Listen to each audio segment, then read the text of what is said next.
Hello बच्चों, आज की क्लास में हम केमियोस्मोटिक थ्योरी के बारे में पढ़ने वाले हैं। बहुत ही इंपॉर्टेंट टॉपिक है और नीट में काफ़ी इंपॉर्टेंट क्वेश्चन इससे आते भी हैं, हर साल आते हैं। और ये थोड़ा कंफ्यूजिंग भी है, बच्चों को ये डिफ़िकल्ट लगता है क्योंकि थोड़ा प्रोटॉन और इलेक्ट्रॉन ऑक्सीडेशन रिडक्शन के बारे में पढ़ना होता है, तो बच्चे घबरा जाते हैं कि अरे ये तो बहुत डिफिकल्ट हो गया। ठीक है, तो सबसे इम्पोर्टेंट पॉइंट ये है कि ये जो टॉपिक है केमियोस्मोटिक थ्योरी, ये कौन से चैप्टर के अंदर आता है? तो चैप्टर है फोटोसिंथेसिस इन हायर प्लांट्स। क्या है चैप्टर का नाम? Photosynthesis in higher plants. Photosynthesis in higher plants. Higher plants 11th का है, ये एनसीईआरटी 11th एनसीईआरटी। ये समझ गया। अब देखो सबसे इंपॉर्टेंट चीज, केमियोस्मोटिक थ्योरी किस बारे में है? केमियोस्मोटिक थ्योरी है एटीपी जनरेशन के बारे में। किसके जनरेशन के बारे में है? तो एटीपी जनरेशन, ये इंपॉर्टेंट पॉइंट है, एटीपी जनरेशन। करेक्ट। दूसरा क्या है इसमें कि एटीपी जनरेशन हुआ कैसे? तो एटीपी जनरेशन के लिए जो मैकेनिज्म है, उस मैकेनिज्म को हम बोलते हैं पीएमएफ। पीएमएफ का फुल फॉर्म होता है प्रोटॉन मोटिव फोर्स। क्या होता है full form? Proton motive force. ये प्रोटॉन मोटिव फोर्स कैसे जनरेट हुआ? तो प्रोटॉन के ग्रेडियंट की वजह से। प्रोटॉन ग्रेडियंट की वजह से। किसके ग्रेडियंट की वजह से? तो प्रोटॉन ग्रेडियंट की वजह से। करेक्ट। अब ये प्रोटॉन ग्रेडियंट होगा कहाँ पे और कहाँ पे ग्रेडियंट क्रिएट? ग्रेडियंट का मतलब क्या होता है पहले ये समझो। देखो, मैं अगर थोड़ा मैंने कुछ अच्छा किया, मैं हायर पोजीशन पे पहुंच गई, मुझसे जो नीचे है there is a gradient. Correct. तो मेरी पावर और उसके पावर में डिफरेंस हो जाएगा। सिमिलरली जो इन्फॉर्मेशन मुझे पता है वो इन्फॉर्मेशन अगर आपको नहीं पता है, तो यहाँ पे नॉलेज का ग्रेडिएशन है। इसी तरीके से जब प्रोटॉन का दो कैटेगरीज में या दो कंपार्टमेंट्स में, सेल के दो कंपार्टमेंट्स में, जब प्रोटॉन का कम कंसंट्रेशन या ज्यादा कंसंट्रेशन, समझ गए, कम कंसंट्रेशन और ज्यादा कंसंट्रेशन जब क्रिएट होता है तो उसको हम बोलते हैं ग्रेडियंट। करेक्ट। ग्रेडियंट मतलब कहीं कंसंट्रेशन ज्यादा, कहीं कंसंट्रेशन कम। तो हम यहाँ पे बात करेंगे, इस टॉपिक के बारे में बात करेंगे जो कि केमियोस्मोटिक थ्योरी है। तो केमियोस्मोटिक थ्योरी में प्रोटॉन ग्रेडियंट क्रिएट करता है प्रोटॉन मोटिव फोर्स को। ये हो गया इंपॉर्टेंट पॉइंट जिसके बारे में हम इसमें डिस्कशन करेंगे। करेक्ट। इसके बारे में हम ये जो टॉपिक है केमियोस्मोटिक थ्योरी या हाइपोथेसिस, इसके बारे में डिस्कशन करेंगे। सबसे इंपॉर्टेंट पॉइंट क्या है? ये थ्योरी दिया किसने था? तो पीटर मिशेल ने दिया था। किसने दिया था? पीटर मिशेल ने दिया था।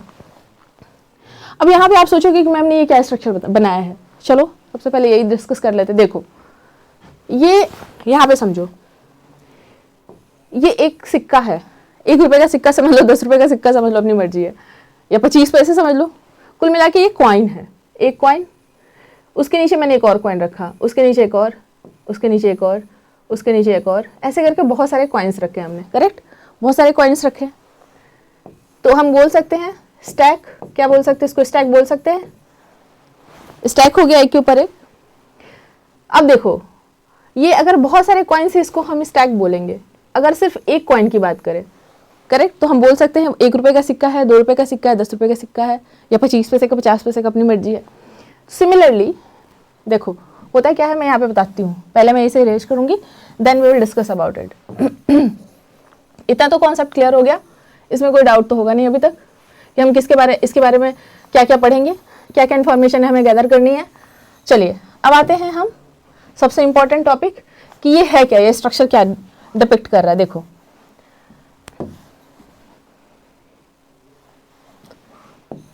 मान लो ये क्लोरोफिल मैंने बनाया है, मान क्या लो, क्लोरोफिल ही है। ठीक है, डबल मेम्ब्रेन स्ट्रक्चर है क्लोरोफिल, डबल मेम्ब्रेन स्ट्रक्चर है ये क्लोरोफिल का। यहाँ पे इस स्ट्रक्चर में बहुत सारे एक के ऊपर एक कॉइन्स रखे हुए हैं, बहुत सारे एक के ऊपर एक कॉइन्स रखे हुए हैं। ऐसे समझो कि अपार्टमेंट है, किसी एरिया में बहुत सारे 20, 30, 11, 12 ऐसे स्टोरीज के अपार्टमेंट्स हैं। नोएडा एक एग्जांपल है जहाँ पे बहुत सारे अपार्टमेंट्स आपको दिखेंगे, ऐसा लगता है हम अपार्टमेंट की ही सिटी में आ गए हैं। बहुत सारे अपार्टमेंट्स हैं, ये सारे अपार्टमेंट्स, ये जो है ये अपार्टमेंट्स हैं। करेक्ट। ये फ्लैट्स हैं, एक फ्लैट एक फ्लोर, चलो हम इसको फ्लोर मान लेते हैं, first floor, second floor, third floor. तो ये बहुत सारे ऐसे ही, या फिर जैसे मैंने पहले एग्जांपल दिया था कि कॉइन है, बहुत सारे कॉइन्स हमने एक के ऊपर एक रखे हुए हैं। इस पूरे स्ट्रक्चर को हमने बोला कि स्टैक लाइक स्ट्रक्चर है। क्या है ये? स्टैक लाइक स्ट्रक्चर है। अब इसमें से ये जो सिर्फ एक स्टैक है, या एक कॉइन की बात करें, किसकी बात करें, एक कॉइन की बात कर रहे हैं। एक कॉइन को हम बोलेंगे थाइलेकॉइड। क्या बोलते हैं उसको, थाइलेकॉइड। बहुत सारे हमने सिक्के रखे हैं, करेक्ट, उसमें से सिर्फ एक सिक्के को हम बोलेंगे थाइलेकॉइड। यानी हम कह सकते हैं कि बहुत सारे थाइलेकॉइड्स मिल गए और उन्होंने स्टैक लाइक स्ट्रक्चर बना लिया। इस स्टैक लाइक स्ट्रक्चर को हम बोलते हैं ग्रेना। क्या बोलते हैं, क्या बोलेंगे इसको, ग्रेना, करेक्ट। सिमिलरली ये भी क्या है, एक थाइलेकॉइड हो गया। और ये पूरा स्ट्रक्चर क्या है, क्या रिप्रेजेंट करता है, ग्रेना को। इतना क्लियर है। सिमिलरली ये भी। अब आप मुझसे पूछोगे मैम ये ऐसे ही पड़े रहेंगे क्या, नहीं, ये सारे आपस में एसोसिएटेड होते हैं, करेक्ट, ये सारे आपस में एसोसिएटेड होंगे। कलर चूज करती हूँ कुछ वाइब्रेंट सा, जैसे ये इससे एसोसिएटेड होगा, ऐसे ही करके। तो सारे ये जो स्टैक्स हैं ये आपस में एसोसिएटेड होते हैं। इनको हम बोलते हैं थाइलेकॉइड ल्यूमेन। क्या बोलेंगे, थाइलेकॉइड ल्यूमेन।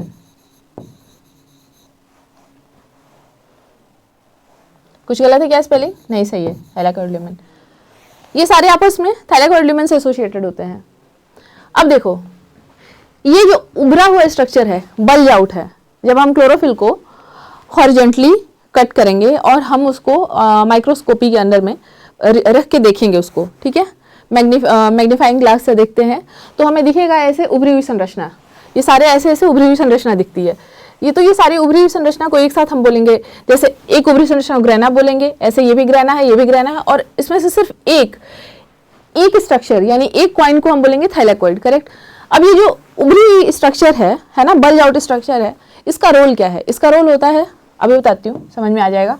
वैसे आपने प्रीवियस क्लासेस में पढ़ा होगा, डायरेक्टली सनलाइट को ट्रैप करना। किसको, सनलाइट को ट्रैप करना, करेक्ट, समझ गया। समझो जैसे बहुत सारे अपार्टमेंट्स हैं, तो सनलाइट सबसे पहले अपार्टमेंट पे पड़ेगी, फिर उसके बाद फ्लोर पे आएगी, यानी जो सरफेस है, करेक्ट। तो ग्राउंड लेवल पे सबसे बाद में सनलाइट आएगी, और उस सनलाइट को सबसे ज्यादा उसको ट्रैप कौन करेगा, तो अपार्टमेंट करेंगे। तो वैसे ही ये अपार्टमेंट्स हैं बहुत सारे, और ये सनलाइट को ट्रैप कर रहे हैं, यानी ये क्या है, ग्रेना है, और ये सनलाइट को ट्रैप कर रहे हैं, ये भी सनलाइट को ट्रैप कर रहे हैं, ये भी सनलाइट को ट्रैप कर रहे हैं। अब आप बोलोगे कि ये क्या है, फिर इसके नीचे जहां पे ये स्टैक है, ये चिपके हुए हैं, तो ये जो ग्राउंड स्ट्रक्चर है, या ये फ्लोरिंग है या ग्राउंड है, इस ग्राउंड को हम बोलते हैं, डार्क कलर का जो स्ट्रक्चर है, ये मैं इस कलर से करती हूँ, चलो। तो इस डार्क कलर के स्ट्रक्चर को बोलते हैं स्ट्रोमा, करेक्ट। ये फ्लूइड होता है, ये स्ट्रोमा में फ्लूइड भरा होता है, और उसी स्ट्रोमा में ये सिक्के जैसी संरचनाएं खड़ी होती हैं, और ये डायरेक्टली सनलाइट को ट्रैप करती हैं। इनका काम क्या होता है, सनलाइट को ट्रैप करना। सनलाइट को ट्रैप करेंगी और क्या बनाएंगी, एटीपी बनाएंगी। अभी मैंने बताया था, पीटर मिशेल ने वही बताया था, एटीपी और NADPH बनाएंगी। इतना समझ में आ गया, आगे बढ़ते हैं। अभी इस स्ट्रक्चर में बाद में आऊंगी, पहले आगे बढ़ते हैं। अब देखो सनलाइट को ट्रैप करने के बाद क्या बनाएंगी, एटीपी और NADPH। इस रिएक्शन को हम बोलते हैं लाइट रिएक्शन। क्या बोलेंगे, लाइट रिएक्शन। क्यों बोलेंगे लाइट रिएक्शन, क्योंकि लाइट के डायरेक्ट कंट्रोल में है, करेक्ट, लाइट के डायरेक्ट कंट्रोल में। और ये कहाँ पे हो रहा है, हो कहाँ पे रहा है, तो ये क्लोरोफिल में हो रहा है। क्लोरोफिल में कहाँ पे हो रहा है, क्लोरोफिल में हो कहाँ पे रहा है, क्लोरोफिल में हो रहा है, ये बताइए, थाइलेकॉइड में या फिर ग्रेना। तो मैं इसको थोड़ा और एम्फेसाइज करती हूँ, थाइलेकॉइड लिख देती हूँ, समझ गए। तो यहाँ पे ये रिएक्शन हो रहा है, इतना क्लियर है। तो लाइट रिएक्शन। अब आप बोलोगे मैम स्ट्रोमा में क्या होता है, फिर स्ट्रोमा भी लाइट इन्फ्लुएंस रिएक्शन है। ऐसा कुछ नहीं होता कि स्ट्रोमा में लाइट रिएक्शन नहीं होता है। जो भी ये देखो ये जो बना, ये जो प्रोडक्ट है, ये लाइट रिएक्शन का प्रोडक्ट है। ये प्रोडक्ट का यूटिलाइजेशन यहाँ पे होता है। तो जो भी लाइट रिएक्शन के प्रोडक्ट होते हैं, light reaction product, light reaction product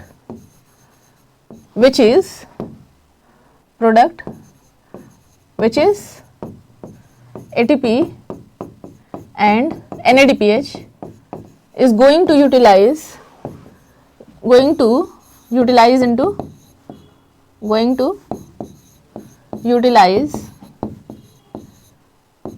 into the biosynthetic pathway, into the biosynthetic pathway. किसमें यूटिलाइज हो गए? Biosynthetic pathway. Okay, now you gonna ask what is biosynthetic pathway. देखो बायोसिंथेटिक पाथवे का मतलब क्या हुआ? बायो प्रोडक्ट बनाना. क्या बनेगा? स्टार्च. सबसे कॉम्प्लेक्स स्ट्रक्चर स्टार्च. ठीक है, इसका सिंपलेस्ट फॉर्म आप कार्बोहाइड्रेट कह लो, और भी सिंपलेस्ट बोलना है तो ग्लूकोज बोलो. 6 मॉलिक्यूल का, तो कुल मिला के ग्लूकोज का फॉर्मेशन है ना, कितने मॉलिक्यूल का होता है. तो अब ये जो रिएक्शन है, ये जो पूरा रिएक्शन आपने देखा, ये पूरा रिएक्शन कहाँ होगा? स्ट्रोमा में होगा. तो यहाँ पे दो चीज क्लियर हो गई.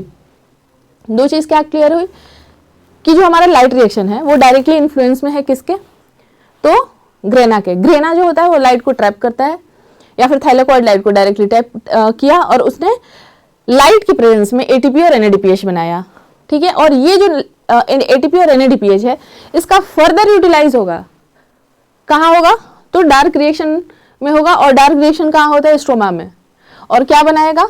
तो ये ग्लूकोज और कार्बोहाइड्रेट. ओवरऑल मैं ये बताना चाहती हूँ कि देखो ऐसा कुछ नहीं होता कि स्ट्रोमा अंधेरे में है या फिर डार्क में वहाँ पे कोई रिएक्शन, ऐसा नहीं है. जो भी हमारे प्रोडक्ट्स बनते हैं लाइट रिएक्शन के बाद, उसका यूटिलाइजेशन जो होता है वो स्ट्रोमा में होता है. करेक्ट.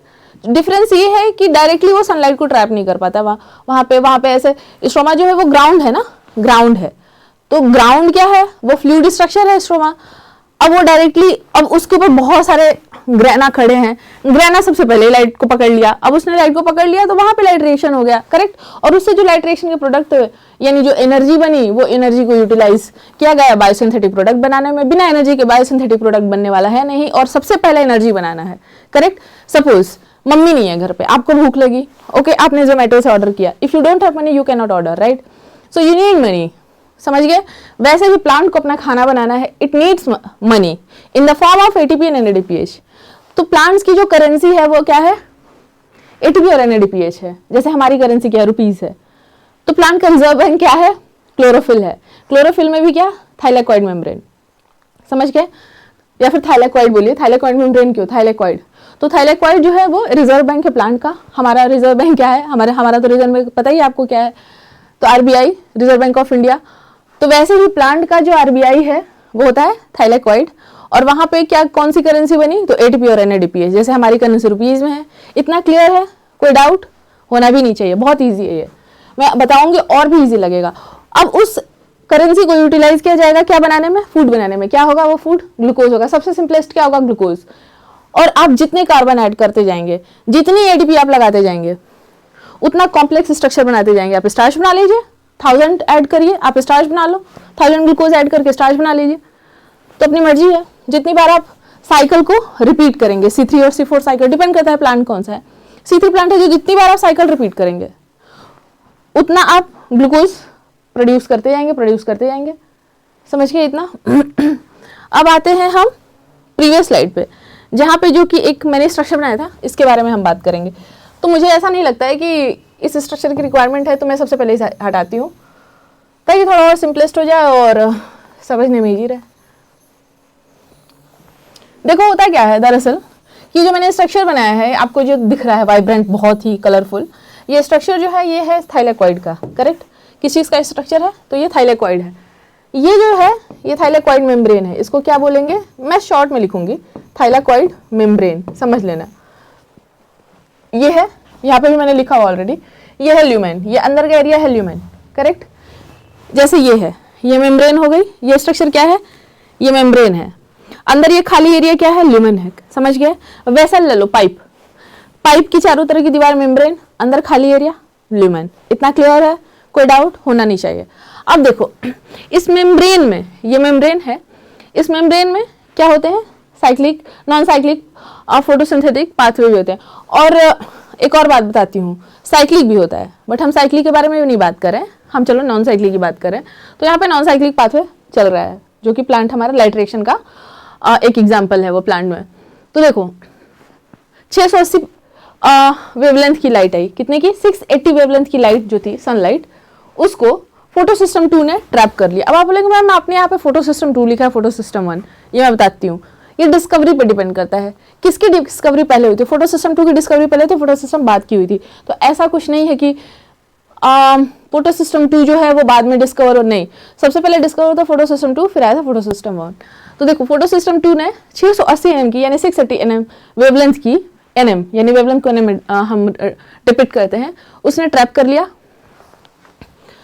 ये लाइट को ट्रैप किए जा रहा है और इलेक्ट्रॉन ट्रांसफर किए जा रहा है, लाइट ट्रैप किया जा रहा है, इलेक्ट्रॉन ट्रांसफर किया जा रहा है। साथ ही साथ फेरिडॉक्सिन जो है, ये फेरिडॉक्सिन अपने इलेक्ट्रॉन को FNR को दे रहा है और FNR NADPH, यहाँ पे स्ट्रोमा में हाइड्रोजन प्रेजेंट ही था, हाइड्रोजन आयन यानी प्रोटॉन प्रेजेंट था, उसके प्रेजेंस में NADPH में कन्वर्ट करते जा रहा है। क्लियर? फिर से समझो, 680 वेवलेंथ की लाइट को फोटो सिस्टम 2 ने ट्रैप किया, उसने प्लास्टोक्विनोन को दिया, फिर साइटोक्रोम B6 को दिया, P700 प्लास्टोसाइनिन को, P700 को, फेरिडॉक्सिन FNR, और FNR जो है वो उसने NADPH को, NADP को NADPH में कन्वर्ट किया। कैसे किया? तो स्ट्रोमा में प्रोटॉन प्रेजेंट था। करेक्ट?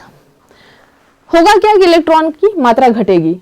करेक्ट? इलेक्ट्रॉन का कंसंट्रेशन घटेगा क्योंकि कंटिन्यूअसली लाइट इलेक्ट्रॉन चाहिए, मूव कर रहा है, इलेक्ट्रॉन मूव किए जा रहा है, मूव किए जा रहा है, और ये साइकिल चलती जा रही है। होगा क्या? देखो, जो वाटर प्रेजेंट था ल्यूमेन में उसका ब्रेकडाउन होगा। क्यों ब्रेकडाउन होगा? क्योंकि इलेक्ट्रॉन की फुलफिलमेंट जरूरी है। करेक्ट? तो ये वाटर का ब्रेकडाउन हुआ। मान लो 2 मॉलिक्यूल है वाटर का, 2 molecule of water going to be breakdown, तो कितना? 4 इलेक्ट्रॉन जनरेट होगा, 4 प्रोटॉन जनरेट होगा, और ऑक्सीजन जो है वो तो वेपराइज हो जाएगा। इस इलेक्ट्रॉन को P680 ने, P680 यानी फोटो सिस्टम 2 ने कैप्चर कर लिया। करेक्ट? उसको होल्ड कर लिया, कैप्चर कर लिया। किस इलेक्ट्रॉन को? तो जो वाटर के स्प्लिट होने के बाद ये इलेक्ट्रॉन को कैप्चर कर लिया, और उसके बाद इसने क्या किया? प्लास्टोक्विनोन को दे दिया।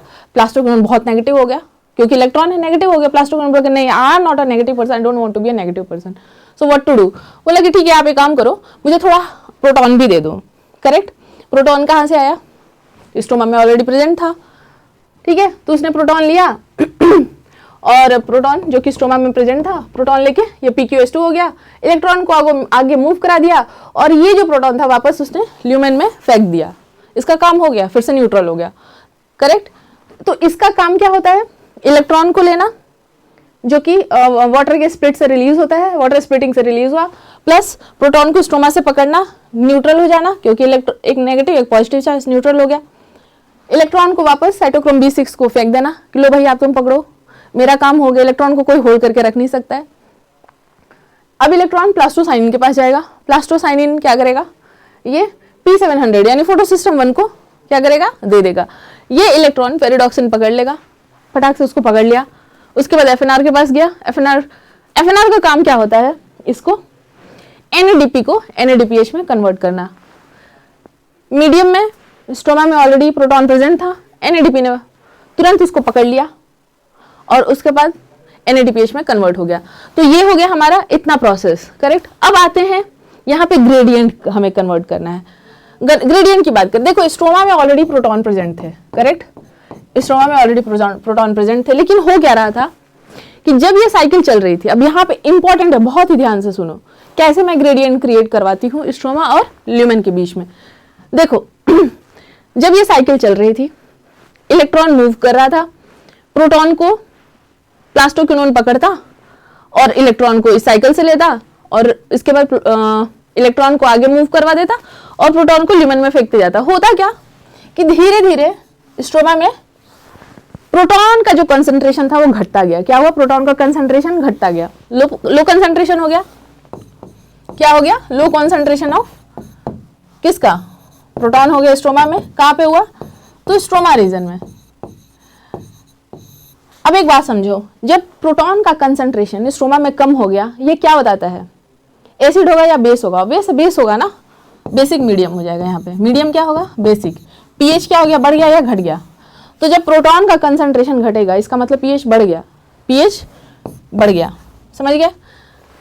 ये सारे प्रोटॉन को फेंकता जाएगा अंदर। साथ ही साथ देखो ये जो हाइड्रोजन आयन यहाँ पे टूट रहा है, ये भी समझो, ये जो हाइड्रोजन आयन यहाँ पे टूट रहा है, sorry water molecule, my bad, ये जो वाटर मॉलिक्यूल यहाँ पे टूट रहा है वो भी तो प्रोटॉन जनरेट कर रहा है। अब देखो यहाँ पे प्रोटॉन दो साइड से आ रहा है, एक तो स्ट्रोमा से भी मूव कर रहा है प्लस वाटर मॉलिक्यूल का भी है। तो यहाँ पे क्या होगा? प्रोटॉन का कंसंट्रेशन बढ़ जाएगा। क्या हो जाएगा? इंक्रीज कर जाएगा। क्या करेगा? इंक्रीज हो जाएगा। तो जब प्रोटॉन का कंसंट्रेशन बढ़ता है तो पीएच क्या हो जाएगा? बताइए। अरे पीएच घटेगा, मतलब ये एसिडिक मीडियम हो गया, ऐसे समझो ना, सिंपल बता देती हूँ। चलो एसिडिक, पीएच क्या हो गया यहाँ पे, घट गया। एसिड का पीएच कम होता है ना। अब समझ में आ रहा है जो समझाना चाहती हूँ। तो अब देखो यहाँ पे क्या होगा, यहाँ पे देखो मैंने लिखा है अभी low concentration of hydrogen ion, यहाँ पे क्या होगा, high concentration of hydrogen ion. थोड़ा दूसरा कलर चूज करती हूँ, फिर अच्छे से बताती हूँ, और पेंसिल थोड़ा और शार्प कर देती हूँ, स्पेस नहीं है ना। तो यहाँ पे हो जाएगा, आई होप दिख रहा होगा, high concentration of hydrogen ion, correct. तो देखो ग्रेडियंट हो गया कि नहीं हो गया, मैंने अभी शुरू में क्या बताया था, सपोज मेरी इंफॉर्मेशन तुम लोगों से ज्यादा है, करेक्ट, तो मेरा जो ग्रेडियंट है तुमसे ज्यादा है ऑब्वियसली, तो वैसे ही यहाँ पे देखो, जब यहाँ पे स्ट्रोमा में हाइड्रोजन आयन घट गया और ल्यूमेन में हाइड्रोजन आयन बढ़ गया, तो ग्रेडियंट क्रिएट हो गया, इधर कम इधर ज्यादा। अब क्या होगा, यहाँ पे जितना ज्यादा हाइड्रोजन आयन कंसंट्रेशन बढ़ेगा, यहाँ पे अंदर का मीडियम क्या होगा, पॉजिटिव होता जाएगा, हो जाएगा ना पॉजिटिव, बहुत सारा पॉजिटिव हो गया। बाहर क्या हो जाएगा, नेगेटिव नेगेटिव नेगेटिव नेगेटिव, ऐसे नहीं चलता है। अब देखो ये मैंने एक स्ट्रक्चर बनाया, उस पर ध्यान देना, इसके बारे में थोड़ा सा बताती हूँ। कौन सा कलर चूज करूं, चलो ये करते हैं। देखो ये एटीपी सिंथेस है, करेक्ट। यहाँ पे एक और स्ट्रक्चर होता है, इसे एसोसिएटेड हो, थोड़ा सा एक सेकंड देना। ये देखो दो नॉब लाइक स्ट्रक्चर होगा, कैसा, दो नॉब लाइक स्ट्रक्चर होता है, उसको समझो। इसको बोलेंगे हम CF0, ये जो स्ट्रक्चर इसको हम बोलेंगे CF0, क्या बोलेंगे इसको, CF0। और ये जो स्ट्रक्चर है इसको हम बोलेंगे CF1, करेक्ट, समझ में आ गया। ये CF0 और CF1 का रोल क्या है, CF0 और CF1 क्या करता है कि जैसे ही ल्यूमेन में प्रोटॉन का कंसंट्रेशन, यानी प्रोटॉन की स्पीड बढ़ गई है, और जितना ज्यादा प्रोटॉन तेजी से मूव करेगा उतनी एनर्जी जनरेट करेगा, और जब एनर्जी जनरेट करेगा तो ये पता है मोटर की तरह होता है, ऐसे घूमता है, समझ रहे हो, जैसे वाटर का देखा है तुमने कि वाटर प्लांट कैसे होते हैं, बहुत तेजी से टरबाइन घूमता है। तो यहाँ पे जितनी एनर्जी, जितना ज्यादा प्रोटॉन कॉन्सेंट्रेशन बढ़ेगा उतनी एनर्जी जनरेट होगी। प्रोटॉन मूव कर रहा है ना, तो मूव करेगा, एनर्जी जनरेट करेगा। जब एनर्जी जनरेट करेगा तो ये जो नॉब है ये घूम जाएगा, नॉब घूमेगा, करेक्ट। जैसे ही नॉब घूमेगा प्रोटॉन बाहर, प्रोटॉन क्या हो जाएगा, बाहर निकल जाएगा। और उसी दौरान वहां पे एक एंजाइम होता है जिसको बोलते हैं एटीपी सिंथेज। उस एटीपी सिंथेज का काम क्या होता है, समझो कि जो मीडियम में ADP और प्लस इनऑर्गेनिक आयन प्रेजेंट थे, उनको उस एनर्जी को यूटिलाइज करके, ये जो एनर्जी है उसको यूटिलाइज करके क्या बनवाना, तो ATP, करेक्ट। तो एटीपी सिंथेज ने क्या किया कि जो ग्रेडियंट से, यानी प्रोटॉन मोटिव फोर्स जो जनरेट हुआ, कैसे जनरेट हुआ, प्रोटॉन मोटिव फोर्स जनरेट होता है प्रोटॉन के मूवमेंट से। प्रोटॉन बहुत तेज मूव करता है, जब मूव कर रहा है तो एनर्जी जनरेट होती है, उस एनर्जी को हम बोलेंगे प्रोटॉन मोटिव फोर्स। ये प्रोटॉन मोटिव फोर्स की वजह से क्या होगा, CF0 जो होगा वो घूम जाएगा, और जब CF0 घूमा और प्रोटॉन बाहर निकला, करेक्ट, CF1 से होते हुए, तो एटीपी सिंथेज ने उस एनर्जी को, या उस ये जो प्रोटॉन मोटिव फोर्स है उसको यूटिलाइज किया, और यूटिलाइज करके तुरंत ADP और इनऑर्गेनिक फॉस्फेट की मदद से ATP में कन्वर्ट कर दिया, करेक्ट। तो यहाँ पे क्या हुआ, दो चीज बनी। एक तो यहाँ पे देखो एक एनर्जी करेंसी ये थी, आपने देखा, दूसरी एनर्जी करेंसी हमारी ये, तो हमारी दो एनर्जी करेंसी बन गई, एक बनी NADPH और दूसरी बनी ATP। इतना समझ में आ गया। तो this is called photo chemiosmotic theory या फिर केमियोस्मोटिक हाइपोथेसिस। ये बहुत सिंपल है, इसमें कुछ नहीं है। फिर से समझाती हूँ। देखो P618 है, यानी फोटो सिस्टम 2 ने इलेक्ट्रॉन को कैप्चर किया। अब वो इलेक्ट्रॉन जो होगा प्लास्टोक्विनोन को देगा। प्लास्टोक्विनोन कहता है कि मुझे नेगेटिव नहीं होना है, मुझे क्या चाहिए, एक प्रोटॉन भी चाहिए, ठीक है। प्रोटॉन मीडियम से ले लिया, मीडियम क्या था, स्ट्रोमा। उसने इलेक्ट्रॉन को ट्रांसफर कर दिया और प्रोटॉन को ल्यूमेन में फेंक दिया। बाहर प्रोटॉन का कंसंट्रेशन घट गया, अंदर बढ़ गया ल्यूमेन में, ग्रेडियंट जनरेट हुआ। साथ ही साथ यहाँ पे जब वाटर मॉलिक्यूल स्प्लिट हो रहा था वो भी प्रोटॉन जनरेट कर रहा था, तो इधर ज्यादा से ज्यादा प्रोटॉन का कंसंट्रेशन बढ़ता गया, इधर घटता गया।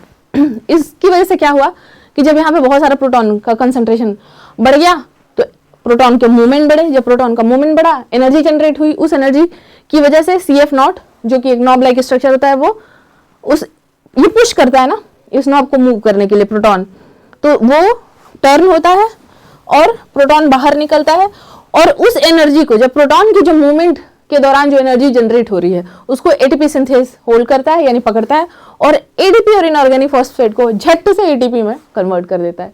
इतना क्लियर है? दैट इज कॉल्ड केमियोस्मोटिक हाइपोथेसिस और केमियोस्मोटिक थ्योरी। पीटर मिशेल ने दिया था, बहुत ही सिंपल है, बहुत सिंपल है, दिखता है जैसा डिफिकल्ट है बट है नहीं। इतना समझ में आ गया? तो ये हमारे लाइट रिएक्शन का प्रोडक्ट है। तो अब यहाँ पे फिर से समझो, तो लाइट रिएक्शन का दो प्रोडक्ट होता है। पहले प्रोडक्ट को हम बोलेंगे एटीपी और दूसरे को क्या बोलते हैं बताओ? NADPH। क्या बोलेंगे? एटीपी और NADPH। ये क्या है? एनर्जी करेंसी है। क्या है? एनर्जी होता है, एनर्जी करेंसी है। बहुत ही सिंपल है, समझ गए? कोई डाउट होगा तो आप मुझसे पूछिए, बाकी आई थिंक आपको समझ में आया होगा। बहुत ही इंटरेस्टिंग बेस है, काफ़ी क्वेश्चंस आते हैं नीट में। जैसे कि एक क्वेश्चन ऐसे आएगा, सपोज कि प्रोटॉन मोटिव फोर्स के दौरान ल्यूमेन का जो pH होता है वो ज़्यादा होगा या कम होगा। तो ये समझो, एक इंपॉर्टेंट चीज़ बता देती हूँ साथ ही साथ, बहुत इंपॉर्टेंट है और बहुत सिंपल भी है। इट्स जस्ट ट्रिकी चीज़ होती है, समझो। बस याद रखना है, अगर हाइड्रोजन आयन कंसंट्रेशन ज़्यादा है, अगर हाइड्रोजन वाइस वर्सा सिचुएशन चलता है, याद रखो, इंपॉर्टेंट बता रही हूँ, इंपॉर्टेंट पॉइंट बता रही हूँ, इंपॉर्टेंट पॉइंट। अगर हाइड्रोजन आयन कंसंट्रेशन ज़्यादा है विच मीन्स कि pH क्या होगा? कम होगा। वाइस वर्सा हो गया उल्टा। इसका मतलब क्या है? इसका मतलब है, बताओ, pH कम है मतलब एसिडिक है मीडियम। क्या है? एसिडिक है। अगर हाइड्रोजन आयन, पहला पॉइंट है ये। दूसरा पॉइंट देखो, अगर हाइड्रोजन आयन का कॉन्सेंट्रेशन कम है तो ये क्या कहेगा? इसको हम क्या कह सकते हैं? pH ज़्यादा है। इसका मतलब क्या है? मीडियम जो है हमारा बेसिक है। क्या है? Medium basic. क्लियर? तो इसको इस क्लास को यहीं पे ख़त्म करते हैं, इस टॉपिक को एंड करते हैं। आई होप आपको समझ में आया होगा और आप इसके बहुत सारे क्वेश्चन करिए और इन्जॉय करिए, अच्छे से तैयारी करिए।